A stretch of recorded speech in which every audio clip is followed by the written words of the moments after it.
अस्सलाम वालेकुम। हेल्थ 21 के साथ मैं हूं मुनीबा गुल बाजवा। आज जिस मौजू पे हम बात करेंगे वो ये है कि ब्रेस्ट कैंसर के बाद और उसके इलाज के दौरान और उसके इलाज के बाद जो है वो जो फिज़ियोथेरेपी होती है वो उसका क्या किरदार होता है हीलिंग प्रोसेस के लिए। इस पे हम डिस्कशन करेंगे और मेरे साथ स्टूडियो में मौजूद हैं डॉक्टर लुबाबा ज़हरा, फिज़ियोथेरेपिस्ट हैं, उनको प्रोग्राम में खुशामदीद कहते हैं। और सबसे पहले जो मैं उनसे सवाल करना चाहूँगी वो ये करना चाहूँगी कि आप ये बताइएगा कि जो ब्रेस्ट कैंसर बेसिकली ये है क्या? बहुत बहुत शुक्रिया मुझे यहाँ पे बुलाने के लिए। बेसिकली ब्रेस्ट कैंसर जो है ये एक सेल्स की एबनॉर्मल ग्रोथ को कहते हैं जो कि ब्रेस्ट के अंदर ओरिजिनेट कर रही होती है। मतलब ब्रेस्ट के अंदर जो सेल्स कैंसरियस सेल्स बन रहे होते हैं उन्हें हम ब्रेस्ट कैंसर की कहते हैं। इनकी मेनली बहुत सारी टाइप्स होती हैं, लाइक DCIS होती है, IDC होती है, LCIS होती है, ILC होती है। इनकी मेनली बहुत सारी टाइप्स हमारे पास अवेलेबल हैं। ठीक है, लेकिन कैसे जो है वो ब्रेस्ट, मतलब आपने ये एक मेडिकल टर्मिनोलॉजी में तो बता दिया, लेकिन ज़्यादातर आम फहम लोगों के दिमाग में ये होता है कि जी ब्रेस्ट कैंसर हो गया, उन्हें टाइपोलॉजी से मतलब नहीं होता। तो कैसे जो है वो आप जो है ये पहचानेंगे क्या अलामत होती हैं, क्या निशानियाँ होती हैं जिससे पता चले कि ब्रेस्ट में कैंसर डेवलप हो रहा है? देखिए, ब्रेस्ट कैंसर के सिम्टम्स हमारी बॉडी हमें पहले से ही देना शुरू कर देती है। ना सिर्फ ब्रेस्ट कैंसर से, कोई सी भी डिजीज़ अगर हमारे पास बॉडी एक्सेप्ट कर रही होती है, कोई भी बीमारी हो, वो बॉडी हमें पहले ही बताना शुरू कर देती है कि ये अलामत आपको दिख रही हैं, वो आपकी बॉडी में नज़र आ रही होती हैं। ब्रेस्ट कैंसर के जो हमारे पास सिम्टम्स मौजूद होते हैं वो सबसे पहला सिम्टम हमारे पास होता है लंप बनता है। लंप या तो आपके ब्रेस्ट पे बनेगा या तो आपके अंडर आर्म पर बनेगा। फर्स्ट हमारे पास जो मेन चीज़ होती है वो होती है लंप बनता है।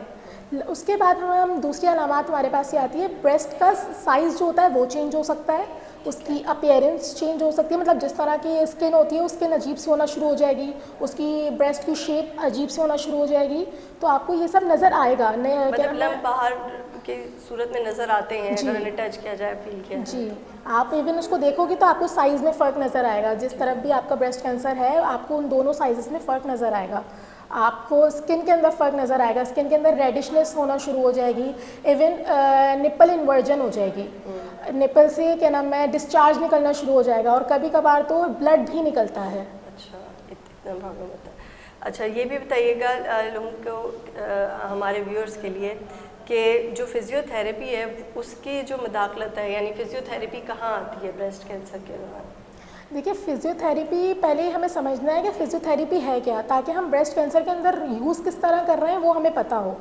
फ़िज़ियोथेरेपी जो है वो सिर्फ ब्रेस्ट कैंसर के अंदर, वो बहुत सारी चीज़ों में हमें हेल्प आउट कर रही होती है फ़िज़ियोथेरेपी। सॉरी डॉक्टर लाइबा, आपने मुझे बताया था कि जैसे अभी हम पहले सवाल पे बात कर रहे थे कि जो यूजुअल सी जो लम्स होता है उसमें और जो ब्रेस्ट कैंसर के लम्स का आपने फ़र्क हमें बताया, तो उसके मुताबिक जो है वो फ़र्क एक आम आदमी या एक आम औरत जो है वो किस तरीके से महसूस कर सकती है। जैसे आपने बताया शेप चेंज हो रही होगी, ठीक है, और प्रॉब्लम्स हो रही होंगी, या इनिशियल स्टेज पे हो तो क्या ये डायग्नोस हो सकता है? देखिए, लंप जब बनता है ना, लंप सिर्फ कैंसरियस सेल का तो नहीं बनेगा। कभी कभार एवं कोई लंप बना हुआ होता है नॉर्मल, जो आप लंप बन सकता है, लेकिन आपको ये किस तरह पता चले कि वो लंप जो है वो कैंसरियस है कि नहीं है। तो इसके लिए हमारे पास बहुत सारी चीज़ें जिससे हम पता लगा सकते हैं कि वो कैंसरियस है कि नहीं है। सबसे पहले जो लंप होगा ना, अगर वो कैंसरियस है वो तो हार्ड होगा, वो अगर वो नॉर्मल है तो वो लंप बहुत ज़्यादा सॉफ्ट और स्मूथ होगा कि आप उसको टच करोगे तो वो बहुत ज़्यादा सॉफ्ट ही लगेगा। लेकिन अगर आप क्या नाम है कैंसरियस सेल्स का देखोगे तो वो बहुत ज़्यादा हार्ड होते हैं और उनमें पेन नहीं होता। अच्छा, ब्रेस्ट के अंदर सेंसिटिविटी होगी, ब्रेस्ट के अंदर पेन होगा, निपल्स में पेन होगा, लेकिन उस लंप में पेन नहीं होता। ठीक है। अच्छा, मुझे ये भी बताइएगा कि वो कौन से रिस्क फैक्टर्स हैं जो ब्रेस्ट कैंसर के हैं जिससे हमें लगे कि ये खतरा महसूस हो रहा है, ये ब्रेस्ट कैंसर की तरफ जा रहा है? देखिए, सबसे पहले तो हमारे पास जेंडर आता है। फीमेल्स के अंदर ब्रेस्ट कैंसर कॉमनली पाया जाता है, लेकिन मज़े की बात यह है कि लोगों को लगता है कि मेल के अंदर ब्रेस्ट कैंसर नहीं होता। हालांकि मेल के अंदर भी ब्रेस्ट कैंसर होता है, लेकिन वो रेयर होता है, वो बहुत कम देखने को मिलता है, लेकिन होता है। फिर हमारे पास आता है दूसरा रिस्क फैक्टर, एज। अगर ख़वातीन 40 प्लस हैं या मर्द 40 प्लस हैं तो वो प्लीज़ अपना जाकर क्या नाम है चेकअप करवाएं। इसका रूटीन चेकअप होता है। 40 प्लस एज के अंदर जाकर ब्रेस्ट कैंसर के रिस्क बढ़ जाता है। फिर हमारे पास होता है जेनेटिक्स। जेनेटिक्स का भी आपका टेस्ट होता है, उसके अंदर ब्रेस्ट कैंसर के अंदर होता है कि BRCA1 और BRCA2 ये दोनों जीन्स होते हैं जिनकी म्यूटेशन होती है। इन दोनों म्यूटेशन जब होती है तब आपका ब्रेस्ट कैंसर होता है, तो उसका प्रॉपर एक टेस्ट होता है, वो भी कराया जाता है। और फिर फैमिली हिस्ट्री, अगर आपकी फैमिली हिस्ट्री में है ब्रेस्ट कैंसर तो आप लोगों को अपना बॉडी पे ध्यान देना होगा। अच्छा, हम वापस आ जाते हैं फिजियोथेरेपी के टॉपिक के ऊपर जिसे हमने कट ऑफ किया था। फिजियोथेरेपी का क्या किरदार है जब ड्यूरिंग ऑपरेशन के बाद किस तरीके से जो है वो फिजियोथेरेपी हेल्प आउट करता है मरीज़ को? लेकिन जैसे मैंने आपको पहले बताया कि पहले हमें फिजियोथेरेपी पता होनी चाहिए ताकि हम पता कर सकें कि ब्रेस्ट कैंसर में उसका क्या रोल है। फिजियोथेरेपी सिर्फ ब्रेस्ट कैंसर के अंदर यूज़ नहीं होती, वो हर पोस्ट ऑपरेटिव सर्जरी में यूज़ होती है। सर्जरी के बाद उसका किरदार अदा होता है। ब्रेस्ट कैंसर में कैसे हो रहा है, देखिए ब्रेस्ट कैंसर जब होता है ना तो हमारा शोल्डर जॉइंट जो होता है, मतलब हमारा कंधा जो है ये मूव करना बंद कर देता है। तकलीफ़ के बायस हम इसे मूव नहीं कर पा रहे होते, हम इसको ज़्यादा ऊपर नहीं ले जा रहे होते, ज़्यादा नीचे नहीं ला रहे होते, तकलीफ़ बहुत ज़्यादा होती है। तो फिजियोथेरेपी के अंदर कुछ एक्सरसाइजेज होती हैं जो हम परफॉर्म कराते हैं ताकि आपका जो शोल्डर पे मसल्स हैं वो वर्कआउट कर सकें, क्योंकि वो स्टिफ़ हो जाते हैं। बिल्कुल सर्जरी हुई भी होती है, वो स्टिफ़ हो जाते हैं, दर्द बेइंतहा हो रहा होता है, तो उस दर्द को कवर अप करने के लिए हम एक्सरसाइज प्रोवाइड करते हैं। अच्छा, तो ये जो एक्सरसाइजेज होती हैं वो इंडिविजुअली जो है वो किस तरीके से ली जाती हैं या हॉस्पिटल के थ्रू ली जाती हैं, क्या प्रोसेस होता है? देखिए, जिस तरह आप एक नॉर्मल जनरल फिजिशियन के पास जाते हैं उसी तरह आप एक फिजियोथेरेपिस्ट के पास जाते हैं। वो आपका पूरा क्या नाम है मेडिकल रिव्यू पढ़ता है, आपकी मेडिकल हिस्ट्री पढ़ता है, उसके साथ आपको एक इंडिविजुअल प्लान बना कर देता है। उस इंडिविजुअल प्लान के अंदर हम सारी एक्सरसाइज क्या नाम है लिखी हुई होती हैं कि आपको किस एक्सरसाइज की ज़्यादा ज़रूरत है, या हम पेशेंट से भी पूछते हैं कि उसका गोल क्या है।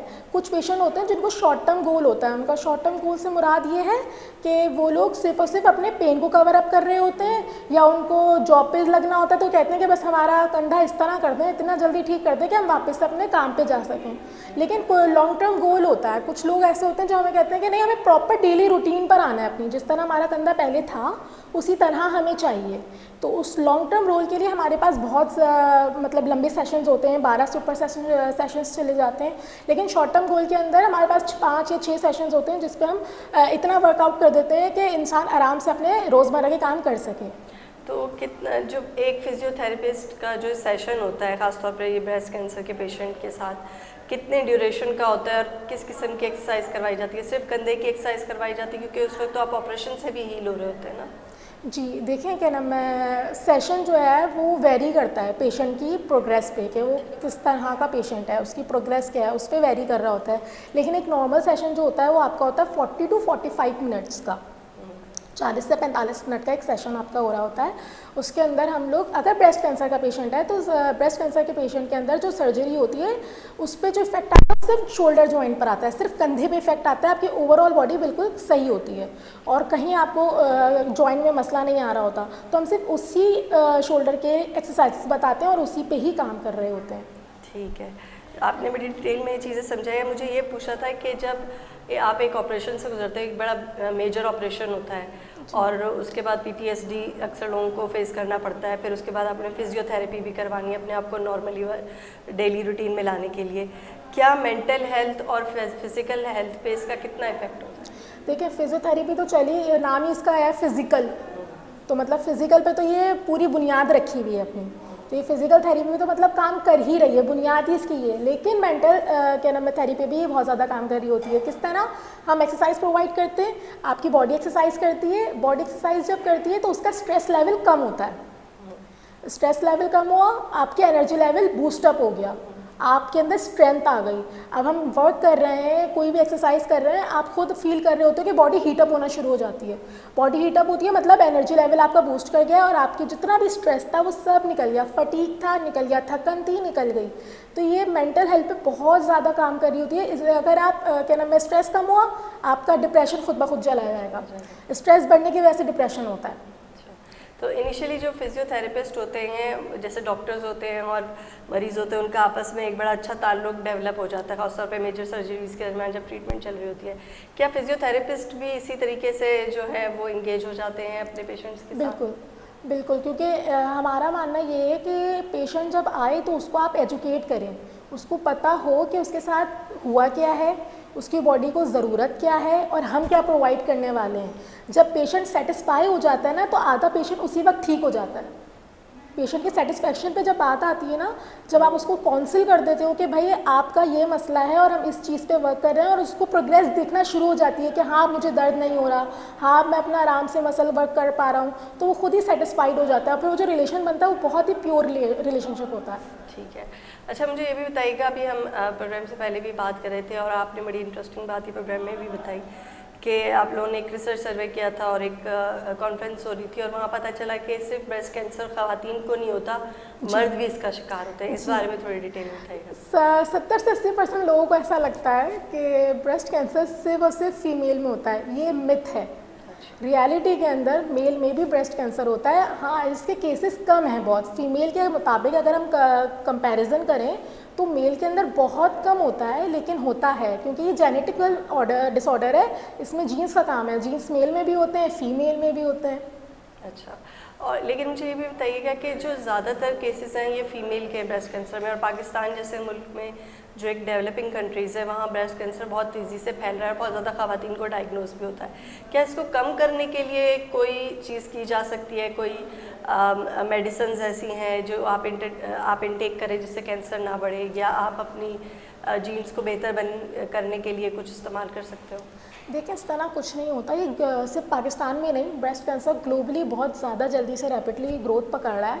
लेकिन सबसे पहले हमारे पास प्रिवेंशन के लिए पिल्स वगैरह की ज़रूरत नहीं है। अगर आप खुद एक हेल्दी लाइफस्टाइल जी रहे हो, आप क्या नाम है अपनी हेल्दी डाइट ले रहे हो, एक्सरसाइज कर रहे हो, ओबीस पेशेंट नहीं हो, ओवरवेट नहीं हो, तो ये खुद ब खुद प्रिवेंट होता है। बस आपको अपनी लाइफ पे कंसंट्रेट करना होता है कि आप हेल्दी रहो और आप अपना खुद का डायग्नोस करते रहो, खुद चेक करते रहो कि अब मेरे मेडिकल हिस्ट्री में ऐसा कोई केस तो नहीं है, मेरे फैमिली बैकग्राउंड में कोई कैंसर का केस तो नहीं है, या आप खुद प्रिकॉशंस ले रहे होते हो।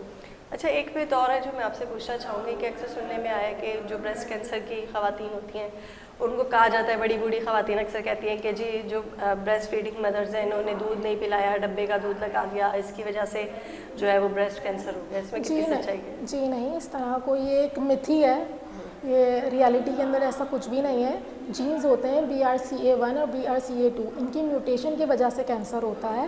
दूध का डिब्बा और मिल्क की वजह से कुछ नहीं होता। मिल्क की वजह से लम्स बन जाते हैं, मिल्क के लम्स बन जाते हैं बॉडी के अंदर, लेकिन वो रिमूव हो जाते हैं। उनका कैंसर से कोई ताल्लुक नहीं है। हाँ, वो इन्फेक्शियस ज़रूर हो सकते हैं, अगर उनका टाइम पे इलाज ना हो तो वो इन्फेक्शन पकड़ सकते हैं, लेकिन वो कैंसरियस सेल्स नहीं होते। कैंसरियस सेल्स नहीं होंगे। अच्छा, ठीक है। अब मुझे ये भी बताइएगा कि ब्रेस्ट कैंसर एक बहुत वास्ट टॉपिक है जिसके ऊपर बहुत ज़्यादा रिसर्च की गई है। तो अगर एक साइड पे कैंसर हो जाए तो क्या ज़रूरी है कि दूसरे ब्रेस्ट में भी जो है वो कैंसर हो सकता है? ज़रूरी नहीं है, लेकिन चांसेस होते हैं। अच्छा, 50-50% चांसेस होते हैं अगर एक दफ़ा, क्योंकि ज़रूरी दूसरी साइड पे नहीं है, लेकिन अगर आपका पहली साइड पे कैंसर हुआ है ना तो वो ग्रोथ पकड़ लेगा, क्योंकि कैंसर सेल ही ऐसा है कि वो रैपिडली ग्रोथ पकड़ता है, वो रुकता नहीं है एक जगह, वो फैलता चला जाता है। तो वो फैलने की वजह से दूसरी साइड पे हो सकता है, या क्या नाम है म्यूटेशन की वजह से भी दूसरी साइड पे हो सकता है, लेकिन ज़रूरी नहीं है। अच्छा, एक और मिथ है, वो हम अक्सर देखते हैं क्योंकि हमारे यहाँ सोशल मीडिया का दौर ज़्यादा आ गया और लोग बहुत ज़्यादा टोटके और चीज़ें बताते हैं। अक्सर लोग ये कहते हैं कि आप बादाम खाएं तो कभी आपको कैंसर नहीं होगा, आप फलाना फ्रूट खाएं तो आपको कभी कैंसर नहीं होगा। इसमें कितनी सच्चाई है? ये देखें, बात फिर वही आ गई, हेल्दी लाइफस्टाइल। बादाम खाने से आपकी बॉडी का इम्यून सिस्टम स्ट्रांग हो रहा है। इम्यून सिस्टम स्ट्रांग हो रहा है मतलब जितनी भी बीमारियां हो रही हैं उससे आपको ताकत मिल रही है लड़ने के लिए। तो मतलब कि खाली बादाम ब्रेस्ट कैंसर पे काम नहीं कर रहा, वो इम्यून सिस्टम बढ़ा रहा है। आप वही हेल्दी लाइफ लें, अपनी डाइट पे वर्कआउट करें, अपनी डाइट प्रॉपर लें, हेल्दी लें, तो आप इन सब चीज़ों से बच सकते हैं। अच्छा, आप क्या मशवरा देंगी देखने वाली ख़वातीन को कि कितने टाइम ड्यूरेशन में वो चेक कर सकती हैं खुद घर पे, अगर वो नहीं बाहर जा सकती क्लिनिक्स में, तो खुद किस तरह वो चेक कर सकती हैं कि कोई लम्स तो नहीं बन रहा या कोई इस तरह का कैंसरियन लम्स तो नहीं?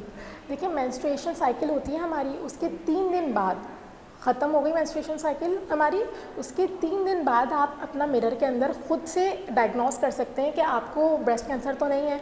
जिस तरह मैंने आपको बताया लंप बन रहा होगा, आप मिरर के अंदर जाएं, आप देखें, अपना हाथ ऊपर की तरफ लेके जाएं, फिर देखें कोई अंडर आर्म में लंप तो नहीं बन रहा, कोई ब्रेस्ट के अंदर लंप तो नहीं बन रहा, ब्रेस्ट पे कोई रेडनेस तो नहीं आ रही है, कोई निप्पल में इन्वर्जन तो नहीं हो रही है, कोई क्या नाम है, काफ़ी केसेस में होता है कि खुजली आने लगती है। सही है, वो सारी चीज़ें आपको खुद बॉडी बता रही होती है। आप इन सब चीज़ों पे गौर करें कि कोई डिस्चार्ज तो नहीं निकल रहा निप्पल अच्छा, से। एक और चीज़ भी इसी तरह आपकी बात मैं वो कट कर रही हूँ कि अक्सर ख़वातीन शिकायत कर रही होती हैं बिल्कुल इसी तरह के ब्रेस्ट में जो है वो इचिंग हो रही है, और वो इचिंग होकर जो है वो सख्त सा जो है वो जैसे लंप बन जाता है और वो उनको तकलीफ़ देता रहता है। तो क्या ये भी कोई निशानी है? जी जी, यही निशानी है कि लंप जो बन रहा है वो बहुत ज़्यादा सख्त होता है, उसमें हमें ईचिंग शुरू हो जाती है, ब्रेस्ट के अंदर टेंडरनेस आ जाती है कि हल्के से छू भी कोई रहा हो, मतलब हल्की से कोई चीज़ भी टच कर रही हो, इवन शर्ट भी टच कर रही हो, तो बेहद तकलीफ़ हो रही होती है। तो ये हमारे पास सिम्टम में ही आता है। अच्छा, ये तो काफ़ी वास्ट टॉपिक था जिस पे हमने ये गुफ्तगू की। आप और कुछ कहना चाहेंगे कि कोई इन्फॉर्मेशन जो शेयर करना चाहें आप व्यूअर्स से? मैं अपने व्यूअर्स को बस यही कहूँगी कि आपकी लाइफ आपके ख़ुद के हाथों में होती है, कोई दूसरा आपको आके नहीं गाइड कर रहा होगा, ख्याल नहीं रख रहा होगा, आपको अपना ख्याल खुद रखना है। सिर्फ ब्रेस्ट कैंसर के लिए नहीं, आप बाकी भी अपनी ज़िंदगी पे तवज्जो दें, हेल्दी लाइफस्टाइल जिएँ, ताकि आप बाकी सारी डिजीज़ पे, ना सिर्फ ब्रेस्ट कैंसर, बाकी सारी डिजीज़ से भी बच सकें।